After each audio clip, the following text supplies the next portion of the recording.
नमस्कार दोस्तों, स्वागत है आप सभी का अपने YouTube channel mom to be में। आशा करती हूँ आप लोग बहुत अच्छे होंगे। फ्रेंड्स, ओवुलेशन के बाद जब आपका ओवुलेशन डे आता है, ओवुलेशन के बाद जब आप संपर्क में आते हैं तो आपका एग फर्टिलाइज होता है एक स्पर्म के साथ। तो उस समय आपकी बॉडी में कुछ ऐसे चेंजेस आते हैं जिससे आप डेफिनेटली पता कर सकते हैं कि हाँ, प्रेगनेंसी मैंने कंसीव कर ली है। कई बार ऐसा होता है कि आपका इम्प्लीमेंटेशन होता तो है, लेकिन वो 1 वीक के बाद ही आपका मिसकैरेज हो जाता है, या फिर आप कोशिश करते हो बहुत ज़्यादा, लेकिन उसके बाद भी इम्प्लीमेंटेशन नहीं होता है, इनफर्टिलिटी की प्रॉब्लम आ जाती है। तो उसके कुछ ऐसे कारण हो जाते हैं कि आप कुछ ऐसी चीज़ें कर लेते हैं जिसकी वजह से आप बहुत सारी कोशिश करने के बाद भी आपका मिसकैरेज हो जाता है।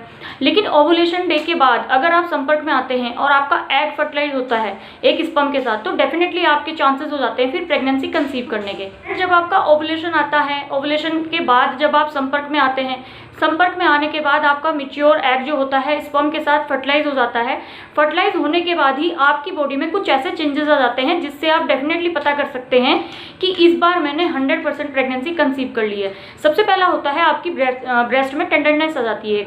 आपकी ब्रेस्ट में हल्की सी टेंडरनेस आती है जिसकी वजह से आपको हल्का हल्का ब्रेस्ट में पेन होता है। आपका जो निप्पल होते हैं, अगर आप उसको खुद से टच करके देखेंगे तो उसमें आपको हल्का सा पेन नजर आएगा। ये भी एक प्रेगनेंसी का, अर्ली प्रेगनेंसी का आप सिम्टम्स होता है जिससे आप डेफिनेटली पता कर सकते हैं कि हाँ, इस बार मैंने प्रेगनेंसी डेफिनेटली कंसीव कर ली है। इसके अलावा एक चीज़ और होती है जो बहुत ही ज़्यादा इंपॉर्टेंट होती है, जो खुद मैंने अपनी प्रेगनेंसी में, जब मैंने प्रेगनेंसी कंसीव की थी स्टार्टिंग के महीने में ही, तभी वो चीज़ मुझे खुद फील हुई थी। ये तो एक मतलब 100% एक सिम्टम्स है प्रेगनेंसी। जब आपका ओवुलेशन होता है, ओवुलेशन के बाद जब आप खुद स्पर्म के साथ फर्टिलाइज होता है हमारा एग, तो उस समय ही आपको कुछ ही वीक में आपको खुद ही पता चल जाता है कि हाँ, इस बार मैंने प्रेगनेंसी कंसीव कर ली है। वो होता है आपकी नाभि से नीचे पेन।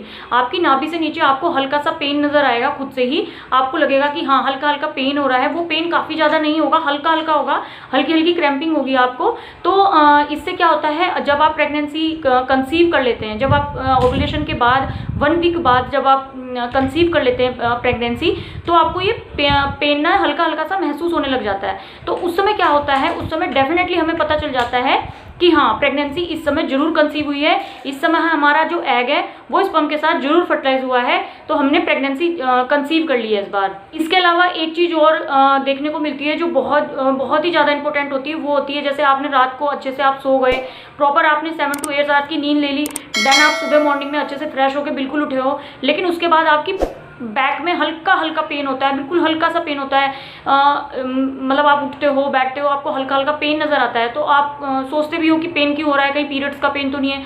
लेकिन वो जो पेन होता है आपकी बैक में हल्का हल्का जो पेन होता है, वो भी एक प्रेगनेंसी के सिम्टम्स होता है। जब आप ओवुलेशन के बाद फर्टिलाइज हो जाता है जब आपका एग, वो 1 वीक के अंदर ही आपको ये सारे सिम्टम्स नजर आते हैं आपकी खुद की बॉडी में। तो ये भी आप इससे भी पता कर सकते हैं कि हाँ, इस बार मैंने प्रेगनेंसी डेफिनेटली कंसीव कर ली है। आप प्रेगनेंसी कंसीव कर लेते हैं और आपको ये लक्षण नजर आते हैं, तो उसके बाद आपको 3 काम है जो बिल्कुल नहीं करने हैं। सबसे पहला है, जब आपको ऐसे लक्षण दिखाई दें, सबसे पहले आपको क्या नहीं करना है, सबसे पहले आपको स्ट्रेस बिल्कुल नहीं लेना है। आपको बिल्कुल भी स्ट्रेस नहीं लेना है। आपको उस समय झटके से उठना नहीं है, आपको सीढ़ियाँ कम से कम चढ़नी है, आपको वजन नहीं उठाना चाहिए उस समय, क्योंकि आपका उस समय इम्प्लीमेंटेशन काफ़ी तेज़ी से होता है। आपका जो फर्टिलाइजेशन होता है वो काफ़ी तेज़ी से हो रहा होता है। अगर आप उस समय ये छोटी छोटी गलतियां कर देते हैं तो आपके मिसकैरेज के चांसेस बहुत ज़्यादा हो जाते हैं उस समय।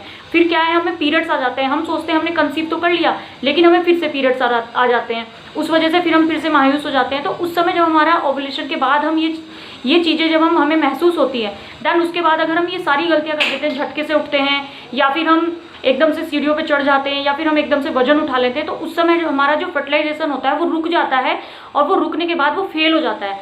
तो फिर हमारे पीरियड्स फिर दोबारा आ जाते हैं। तो इसीलिए आपको इन चीज़ों का जरूर ध्यान रखना चाहिए जब आप ओवुलेशन के बाद संपर्क में आते हैं और आप प्रेगनेंसी के लिए तैयारी कर रहे होते हैं। तो उस समय आपको इन चीज़ों का जरूर ध्यान रखना चाहिए और अपना ज़्यादा से ज़्यादा ध्यान रखना चाहिए।